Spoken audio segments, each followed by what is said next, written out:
থাকবে, সেই দিন জনগণের সরকার আসবে, সেই দিন এই সংবিধানকে ছুঁড়ে ফেলে দেওয়া হবে। এই সংবিধান বেগম জিয়া জেল থেকে বের হয়েছিল অভ্যুত্থানের জনরায়ের ভিত্তিতে। মাননীয় স্পিকার, যারা কখনো কখনো কনফর্মিস্ট, যারা কখনো কখনো রিফর্মিস্ট, তারা মূলত হচ্ছে অপরচুনিস্ট। যদি আমি এই সংবিধান মানি, তাহলে এই অন্তর্বর্তীকালীন সরকারের বৈধতা প্রশ্নবিদ্ধ হয়। মাননীয় স্পিকার, যদি এই সংবিধানকে আমি ধারণ করতে চাই, মেনে চলতে চাই, সেদিন 64 বিধি অনুযায়ী অ্যাটর্নি জেনারেল নিয়োগ দেওয়া হয়েছিল 6 আগস্ট। বর্তমান রাষ্ট্রপতি চুপ্পু, তখন বলা হয়েছে অ্যাটর্নি জেনারেল নিয়োগ দেওয়ার ক্ষেত্রে প্রধানমন্ত্রীর সাথে আলোচনা করতে হবে। সেদিন কোন প্রধানমন্ত্রীর সাথে আলোচনা করা হয়েছিল সেটা আমাদেরকে অ্যাটর্নি জেনারেল জানাবেন। এখন বক্তব্য রাখবেন মাননীয় সদস্য। এবং বিগত 15.5 বছর ধরে এই সংবিধানের 14 গোষ্ঠী উদ্ধার করেছিল বিএনপি আর জামাত, এবং এই সংবিধান সংস্কার নিয়ে ইউনূস সরকারের আমলে কোটি কোটি টাকা বাজেট খরচ করে যে আলোচনাগুলো হয়েছিল, কমিশন গঠন করে সেখানে, এবং বিএনপির ফর্মুলায় যে গণভোটটি হয়েছিল, ক্ষমতায় বসে কেন যেন বিএনপি আর গণভোটের রায় মানতে চাইছে না, সংবিধান পরিবর্তন করতে চাইছে। একটা প্রশ্ন আসতে পারে না, তাদের যে নেত্রী, যিনি এই দলটির প্রধান ছিলেন, হয়তো বেঁচে থাকলে তিনি আজ প্রধানমন্ত্রী হতেন, তিনি যে জনগণকে আশ্বাস দিলেন যে তার জনগণের সরকার প্রতিষ্ঠিত হলে আওয়ামী লীগের ইশতেহার এই সংবিধান ছুঁড়ে ফেলে দেবেন, একজন মরহুমার নেত্রীর কর্মীরা, তার সন্তান, তার দলের নেতারা তার শেষ ইচ্ছাটাকে মূল্যায়ন করছে না। এত বড় বেইমানি বেগম খালেদা জিয়ার সাথে কি করবে বিএনপি? প্রশ্নটা আমরা রাখতে পারি। আমাদের গতকালকে পার্লামেন্টে, আমি যদিও বাংলাদেশের সংবাদ খুব কম দেখা হয়, বাংলাদেশের এই কুরাজনীতি আমার পছন্দ হয় না, তো পার্লামেন্টে কালকে অনেক সরকার পক্ষের কথা, বিরোধী পক্ষের কথা আমি সোশ্যাল মিডিয়ার মাধ্যমে টুকরো টুকরো অংশগুলো শুনেছি। আন্দালিব রহমান প্রার্থীর একটা বক্তব্য শুনেছি, পরবর্তী দেখলাম তিনি বেরিয়ে যাওয়ার সময় তারেক রহমান তাকে খুব খুশিভাবে আদর করছেন, তাকে তিনি মির্জা ফখরুল ইসলাম হাত বাড়িয়ে দিয়েছেন আন্দালিব রহমান প্রার্থীর কাছে। আন্দালিব রহমান প্রার্থী তার হাতটা ধরার সময় পাননি, কারণ তারেক রহমান তাকে উষ্ণভাবে আদর করছেন বা তাকে এই বক্তব্যের জন্য হয়তো বা উৎসাহ দিচ্ছিলেন, তাকে অভিনন্দন জানাচ্ছিলেন, সেটাতে সে ডগমগ ছিলেন। পার্থ ভাই একজন বেসিক্যালি ভদ্রলোক, মেধাবী রাজনীতিক, তার কাছ থেকে, কারণ সে আমার সাথে পার্সোনাল সম্পর্ক খুবই ভালো মানে খুবই ভালো। আমরা একসময় অবসরে হিউজ আড্ডা মারতাম। তখন তিনি ছিলেন বিরোধী শিবিরের একজন অন্যতম মুখপাত্র, সংসদে আলোচনা বা ঝড় তোলা একজন নেতা। কিন্তু কালকে তার বক্তব্য শোনার পর আমার মনে হয় না যে এই পার্থ ভাই সেই পার্থ ভাই, তাকে আমি চিনি বা তিনি যেটা রাজনৈতিক আদর্শ লালন করেন এটা আমার কাছে মনে হয়নি। আমার কাছে মনে হয়েছে তিনি রাজনীতি করতে এসছেন, রাজনীতি করবেন, মূলত জনগণের ইচ্ছা আর রাষ্ট্রের মধ্যে সংস্কার বা তরুণ প্রজন্মের জন্য যে আন্দালিব রহমান পার্থ একটা আইকন হবে, সে বিষয়গুলো তার বক্তব্যে পাইনি। তিনি বিগত সময় কি বলেছিলেন আসলে আমরা এক নজর দেখে আসি, আর আজকে কি বলছে সেটা তো আপনারা শুনেছেন। বিগত সরকার এই সংবিধানকে ব্যবহার করে বারবার মানুষের উপর অত্যাচার করেছে, গণতন্ত্র ওপর এই দেশ থেকে ভোটের অধিকার মানুষের গলায় পাড়া দিয়ে এই ভোটের অধিকার গণতন্ত্রের গলা টিপে সব ধ্বংস করে ফেলেছে। সুতরাং আমরাও মনে করি যে এই সরকার কেন, যে কোনো সরকারই সামনে আসবে এই সিচুয়েশনের মধ্যে থাকলে বা এই সংবিধান দ্বারা পরিচালিত হলে তাহলে ফ্যাসিস্ট হয়ে যাওয়ার সম্ভাবনা বেশি। যদি গসপেল ধরে নেই, তাহলে মাননীয় স্পিকার সেদিন বেগম জিয়া জেল থেকে বের হতে পারেন না। মাননীয় স্পিকার, যে গাং পার হইলে মাঝি কোন দুলা ভাই, মাননীয় স্পিকার সেদিন বেগম জিয়া জেল থেকে বের হয়েছিল অভ্যুত্থানের জনরায়ের ভিত্তিতে। মাননীয় স্পিকার, যারা কখনো কখনো কনফর্মিস্ট, যারা কখনো কখনো রিফর্মিস্ট, তারা মূলত হচ্ছে অপরচুনিস্ট। যদি আমি এই সংবিধান মানি, তাহলে এই অন্তর্বর্তীকালীন সরকারের বৈধতা প্রশ্নবিদ্ধ হয়। মাননীয় স্পিকার, যদি এই সংবিধানকে আমি ধারণ করতে চাই, মেনে চলতে চাই, সেদিন 64 বিধি অনুযায়ী অ্যাটর্নি জেনারেল নিয়োগ দেওয়া হয়েছিল 6 আগস্ট। বর্তমান রাষ্ট্রপতি চুপ্পু, তখন বলা হয়েছে অ্যাটর্নি জেনারেল নিয়োগ দেওয়ার ক্ষেত্রে প্রধানমন্ত্রীর সাথে আলোচনা করতে হবে। সেদিন কোন প্রধানমন্ত্রীর সাথে আলোচনা করা হয়েছিল সেটা আমাদেরকে অ্যাটর্নি জেনারেল জানাবেন। এখন বক্তব্য রাখবেন মাননীয় সংসদ।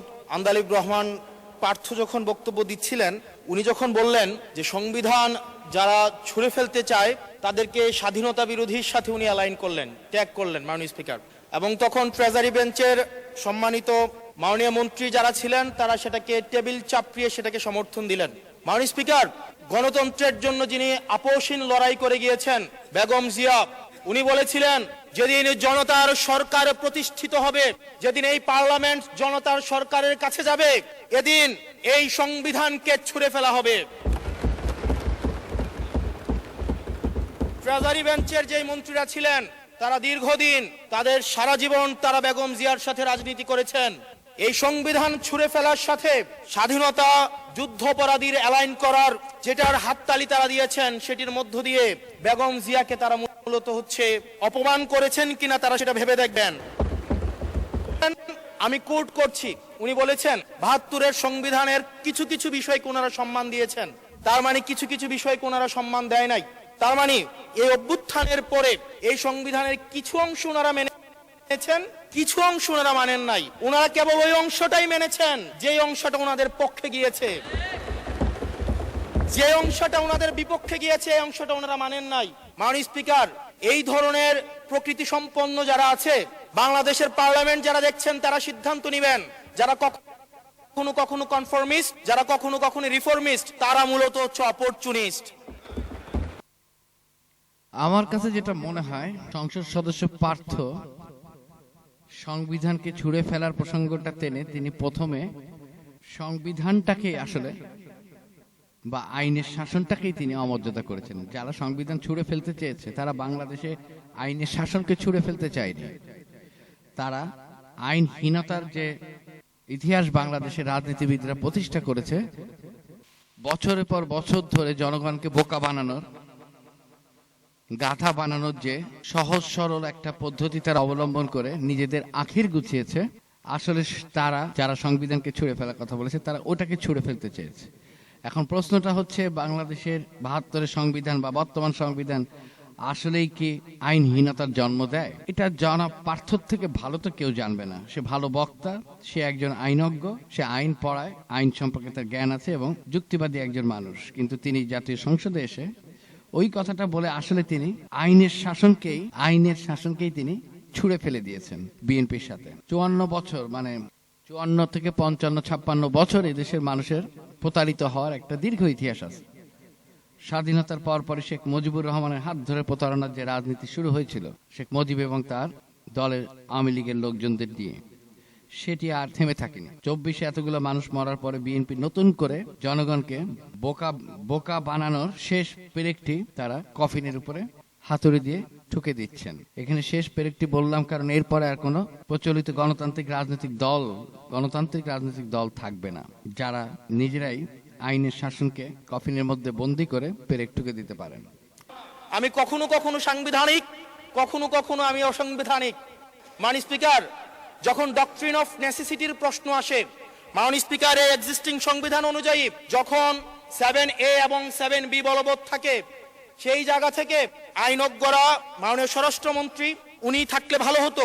ডক্ট্রিন অফ নেসেসিটি মাননীয় স্পিকার 48-3 অনুযায়ী রাষ্ট্রপতি সুপ্রিম কোর্টের মাধ্যমে একটা, এই 106-এর অ্যাডভাইজরি একটা রুল আছে মাননীয় স্পিকার, এই অ্যাডভাইজরি রুলের মাধ্যমে সংবিধানের ফান্ডামেন্টাল কোনো বিষয় কম্প্রোমাইজ করা যায় না। মাননীয় স্পিকার, যদি আমি এই সংবিধান মানি তাহলে এই অন্তর্বর্তীকালীন সরকারের বৈধতা প্রশ্নবিদ্ধ হয়। মাননীয় স্পিকার, যদি এই সংবিধানকে আমি ধারণ করতে চাই, মেনে চলতে চাই, সেদিন 64 বিধি অনুযায়ী অ্যাটর্নি জেনারেল নিয়োগ দেওয়া হয়েছিল 6 আগস্ট। মাননীয় স্পিকার, এই সংসদে প্রশ্ন রাখতে চাই, তৎকালীন বর্তমান রাষ্ট্রপতি চুপ্পু, তখন বলা হয়েছে অ্যাটর্নি জেনারেল নিয়োগ দেওয়ার ক্ষেত্রে প্রধানমন্ত্রীর সাথে আলোচনা করতে হবে। সেদিন কোন প্রধানমন্ত্রীর সাথে আলোচনা করা হয়েছিল সেটা আমাদেরকে অ্যাটর্নি জেনারেল জানাবেন। যে হিয়ারিংটা হয়েছিল এই হিয়ারিং এ উনি উপস্থিত ছিলেন কিনা, তখনকার সময়ের যিনি প্রধান বিচারপতি ছিলেন ওবায়দুল হক, তিনি তখন কোথায় ছিলেন, সেই রায়ের কপিটা আমরা দেখতে চাই। মাননীয় স্পিকার, আপনি যখন বেগম জিয়াকে 6 আগস্ট সর্বপ্রথম ছাত্র জনতা যখন সিদ্ধান্ত নিয়েছিল আর এক মুহূর্ত বেগম জিয়াকে কারাগারে থাকতে দিবে না, বেগম জিয়াকে রাষ্ট্রপতির আদেশের মধ্য দিয়ে বেগম জিয়াকে সেদিনই হচ্ছে কারাগার থেকে যেই জুলুমের মধ্যে রাখা হয়েছিল সেটা থেকে ছাত্র জনতার রায়ের মধ্য দিয়ে সেখান থেকে বের করে আনা হয়েছিল। মাননীয় স্পিকার, যদি এই সংবিধানকে বাইবেল ধরে নেই, এই সংবিধানকে যদি গসপেল ধরে নেই, এই গসপেলের পুরোহিত অনুযায়ী যেভাবে ভ্যাটিকান সিটি চলে সেটা যদি আমরা ধরে নেই, তাহলে মাননীয় স্পিকার সেদিন বেগম জিয়া জেল থেকে বের হতে পারেন না। মাননীয় স্পিকার সেদিন বেগম জিয়া জেল থেকে বের হয়েছিল অভ্যুত্থানের জনরায়ের ভিত্তিতে। মাননীয় স্পিকার, আপনারা বলছেন আপনারা ঠিক সেই জায়গায় আপনারা সংবিধানকে আপনারা মানছেন যেই জায়গায় সংবিধান থেকে আপনারা বেনিফিটেড হবেন। মাননীয় স্পিকার, গ্রামের ভাষায় কথা আছে, বলতে চাই না, যে গাং পার হইলে মাঝি কুন্দুলা ভাই। ছাত্ররা, আপনাদের নেতা কর্মীরা গত 17 বছর ধান খেতে ঘুমাইতে হয়েছে, ত্যাগ তিতিক্ষার মধ্য দিয়ে যেতে হয়েছে। মহাসচিব কান্না করে বলেছে তাদের নেতা কর্মীরা ঢাকায় এসে রিক্সা চালিয়ে জীবন নির্বাহ করত। এত কাহিনী করলো সংবিধান, এটি একটা কি বলবো, যে ইউনূস সরকার যেভাবে এটাকে বাস্তবায়ন করতে চেয়েছিলেন গণপরিষদের মাধ্যমে, এটিকেও বাধা দেওয়া হয়েছে। জাতীয় সরকারের প্রশ্নটিও বাধা দিয়েছিল এই বিএনপি। তারা বলেছিল গণভোট দিতে। সেই গণভোটটি দেওয়ার পরও 68 থেকে 70% মানুষ গণভোটের পক্ষে ভোট দিয়েছে, আর মাত্র 51% ভোট পেয়ে বিএনপি ক্ষমতায় বসে। তো 51%-এর চেয়ে কি 68 বা 70% মানুষ কম ছিল? তাহলে গণভোটের পক্ষে যে এত মানুষের মত ছিল, সেটাকে কি করে অ্যাভয়েড করছে বিএনপি সরকার? দেখেন, একটা সহজ কথা বলি, আপনি বিএনপি করেন, আওয়ামী লীগ করেন, জামাত করেন, এনসিপি করেন, এটা আমার কাছে গুরুত্বপূর্ণ না। আপনার বক্তব্যে আপনি সৎ থাকেন, আপনার আদর্শে আপনি সৎ থাকেন, জনগণকে কি প্রতিশ্রুতি দিচ্ছেন সেই ব্যাপারে আপনি সৎ থাকেন। রাজনীতির জন্য সকালে একটা বলবেন, বিকেলে একটা বলবেন, রাজনীতি তো আপনাকে করতে হবে। 15.5 বছর পর হাসিনা কোথায়? তার দল এবার নির্বাচনই করতে পারে না। বাংলাদেশের ইতিহাসে এটা কেউ কল্পনা করেছে? কিন্তু হাসিনা সেই কাজটি বা হাসিনার সেই পরিণতির প্রধান কারণ হলো হাসিনা কারো কথা শুনতো না। তিনি স্বৈরাচার হয়ে উঠছিলেন, ফ্যাসিস্ট হয়ে উঠছিলেন। বিএনপি কি সেই পথে হাঁটবে? তাহলে বিএনপি থাকুক না কয়েক বছর সরকার, সমস্যা নেই, তারপর চিরতরে মুছে যাক। এই কি বিএনপির লক্ষ্য? যে তারেক রহমান লন্ডনে বসে এত সংস্কার, এত গঠনমূলক বক্তব্য দিয়েছেন, 31 দফা ঘোষণা করেছেন, সেগুলো কোথায় গেল?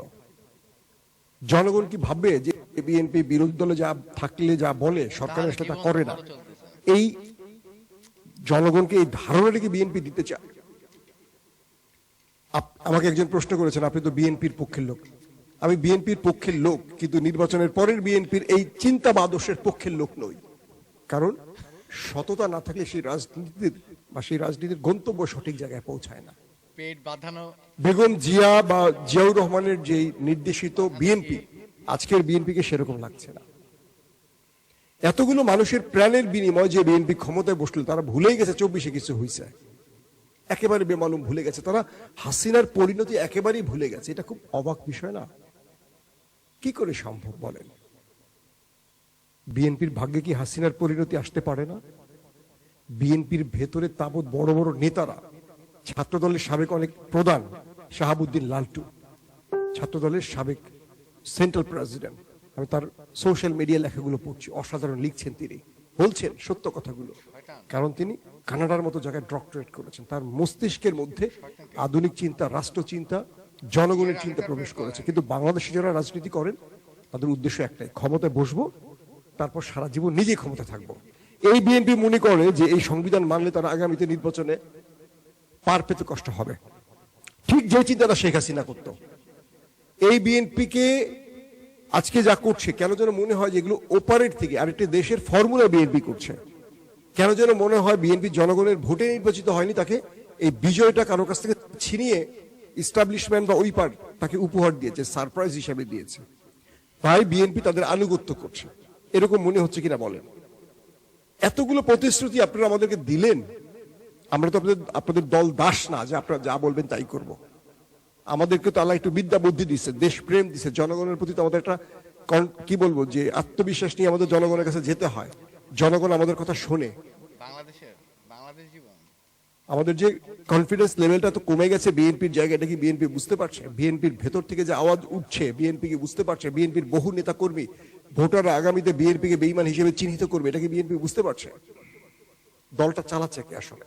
তারেক রহমান না সালাউদ্দিন ভাই? এই প্রশ্নও উঠছে। পার্লামেন্টে আমরা তারেক রহমানকে এই বিষয়ে খুব একটা কথা বলতে দেখি না, শুধু মুচকি মুচকি হাসতে দিই। তবে তারেক রহমান সঠিক পথে হাঁটবেন, এটা আমার বিশ্বাস। কিন্তু কারো অদৃশ্য চাপ তার উপরে আছে বা বিএনপির উপর আছে, সেটাও আমাদের কাছে মনে হচ্ছে। দিন শেষে বিএনপিকে এই সংবিধান, এই গণভোটের রায় মেনে নিতে হবে কারণ হাসনাত আব্দুল্লাহরা ঘোষণা দিয়েছেন তারা রাস্তায় বা রাজপথে বড় আন্দোলন নিয়ে শীঘ্রই নামছেন। 2 তারিখে বড় আন্দোলন শুরু হতে যাচ্ছে আগামীকাল। এই আন্দোলন বিএনপিকে আবারও আওয়ামী লীগের পরিণতি ভোগ করতে যেন বাধ্য না করে, এটা বিএনপিকে অগ্রিম বুঝতে হবে। যারা বিএনপি করেন মাথা মোটা হয়েন না।